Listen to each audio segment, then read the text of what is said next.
Now, so far in this lesson, we've always talked about pivot tables. Pivot tables are a very powerful feature, and for a few features of Excel, we've had a pivot chart. Pivot charts in Excel 2003, though, were really kind of clunky. They didn't work very well. Let me show you how they've improved in Excel 2007.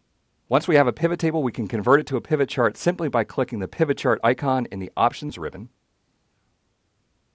We can choose what type of chart we'd like to see. I'm going to choose the stacked column chart, the second thumbnail in the Insert Chart dialog.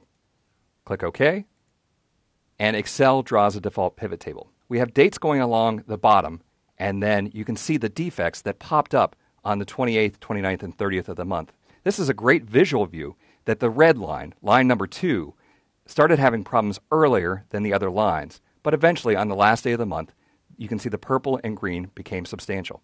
Now, what's fascinating about the pivot table is that we can change the value in the report filter. If I click the filter button at the right-hand side of the report filter dropdown, I can show all, click OK. There's an analysis of all of our defects, or I can choose any other specific defect, for example, air conditioning failure.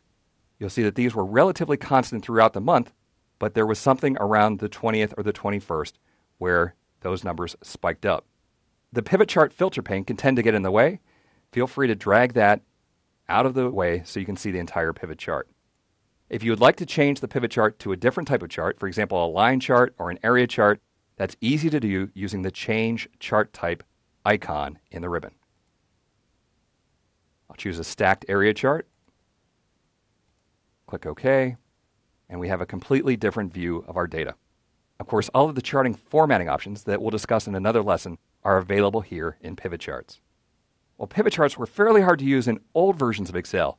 Check them out in Excel 2007. They've come a long way and are very, very useful.